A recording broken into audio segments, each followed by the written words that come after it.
including how you can make money from your unwanted IKEA furniture. But first, here's Joshua Daw with sport. And Josh, it's been a quiet weekend on the AFL trade front. Yeah, we're heading for a manic finish, Alice, after a second day of stalemate. But who's the club joining the race for a dashing docker? Well, we'll tell you next. Also, the tears flow as McLaughlin celebrates a dream result, and raw emotion as Brisbane pinch some round one glory. Geelong is moving into the frame for docker Brad Hill as uncertainty surrounds his move to St Kilda after talks stalled on Friday. It's expected to be a final mad scramble with just 3 days until the trade period comes to a close. Meanwhile, Adelaide are poised to announce former Giants and Power assistant Matthew Nicks as their senior coach as early as tomorrow.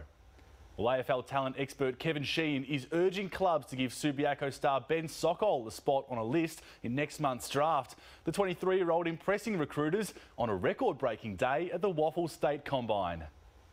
3 months after his premiership heroics... Remember the name! Remember Regan! Another feather in the cap for Regan Clark. His 21.8 in the yo-yo test, the best in the country this year.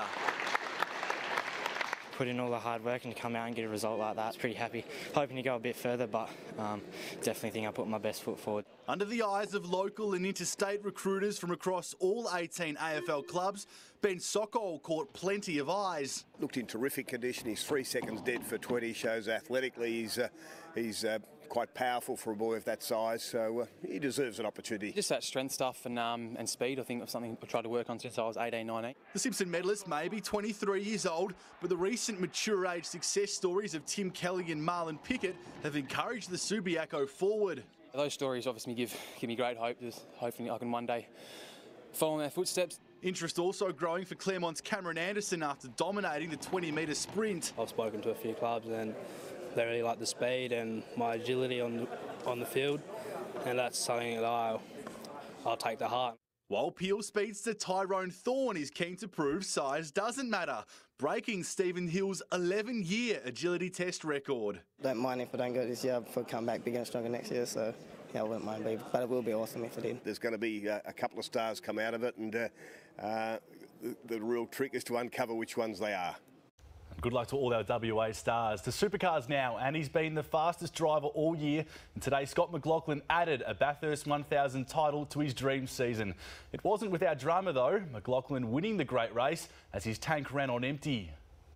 The mountains shining, petrol fumes filling the air, thousands of rev heads watching on. Surely it doesn't get any more romantic than that. Will you marry me? Oh my gosh, really? Yeah. Yes, of course. They were the first winners of the day. Brody Kostecki overcome by fumes after a malfunction in the warm-up. The start delayed, but not for long. 59th running of the great race. The Battle of Bathurst ignites again. Scott McLaughlin away cleanly from pole. Tim Slade not as smooth.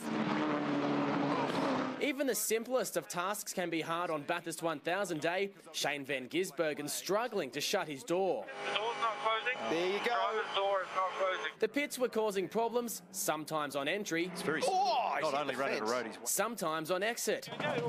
They're calling him, a little stall, that's going to hurt. 100 laps after the first safety car, finally there was a second. Car number 35 in the wall. A tough weekend came to a premature end for the rookie Kostecki team. Whincup getting the jump on McLaughlin from the ensuing pit stops. Wow, what a situation we've got with 48 laps remaining. Frustration for Ford fans, teammates Mostert and Cam Waters taking each other out. They have touched both. The Tickford cars have come together at the end of Conrod, a disaster. Anton De Pasquale joining them in the wrecker's yard. The safety cars now flying thick and fast. Fuel strategies crucial to the race win. Another accident and the plans became clear. Whincup took his chance to pit and then push his car all the way. McLaughlin chose to stay out but take it easier to conserve petrol. This is full-blown nail-biter to the end. One last safety car, a blessing for McLaughlin. The Kiwi squeezing everything out of his tank, holding off Van Gisbergen for the tightest of wins. Scott McLaughlin wins. Luke Duffy, 9 News.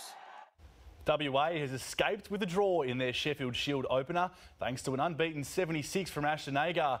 Both captains shaking hands shortly before tea after Tasmania lost any chance of a result. Teaming up with Joel Paris, Agar frustrated the Tassie Quicks with an 85-run partnership. A frustrating day too for Mitch Marsh, injuring his hand after striking a change room wall following his first over dismissal. Jackson Bird's clean up of the tail, earning him man of the match honours. Off the outside edge of the bat and taken by Payne. He's picked up 3 wickets in the over and he's got a fifer. David Warner's return to form has been very brief. After a century 2 days ago, the opener dismissed for a golden duck. Luckily, Daniel Hughes' unbeaten 66 guided the Blues to a 5-wicket win over Queensland. The Glory's hopes of a win to start their A-League season have been crushed by a final-minute Brisbane equaliser. Chris Economides getting on the board first before VAR drama again reared its head. This was the moment Brisbane's Raw stole Perth's glory. And we look at the VAR and a goal is confirmed. The Brisbane Raw with a dramatic late equaliser. Perth with plenty of chances, but only one kick managed to hit the back of the net. Chris Economides picks up right where he left off. Glory forced to settle for a draw. A seesawing first Constellation Cup test saw the Diamonds concede a 1-goal loss to the Silver Ferns. And for the first time since 2015, they've gone back-to-back victories over Australia. Scores level at 52-all with 2 minutes to go when the Kiwis stole the ball. What a time to earn a turnover. Perthlings have won their WNBL season opener against Sydney Uni 79-62. Alison Shagmeyer impressing with 21 points and 10 rebounds. And here we go. 3, open, good.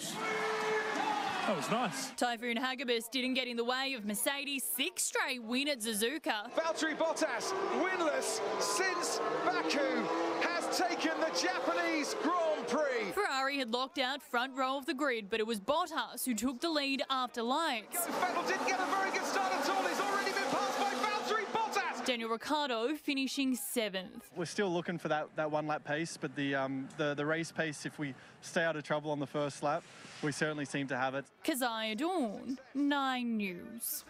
And just before I leave tonight, we want to congratulate one of our favourites, Paddy Sweeney, who yesterday tied the knot with girlfriend of 8 years, Vanessa, at a lovely ceremony in Fremantle.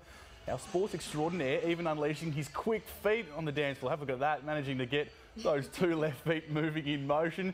I think we can all agree, though, that Vanessa was very much the queen of the day with her bridal party there. So on behalf of all of us here at 9 News, we wish them both all the very best for the future, Yes. Alice. Congratulations, you two, and Paddy. Impressed with that dancing. But Josh, I think he probably got a bit more extreme as the night goes on, knowing Mr. Sweeney. So no tips for him when he's back? No. The furniture giant letting shoppers cash in on things they no longer want. That's next. Plus, skydive fail, a parachutist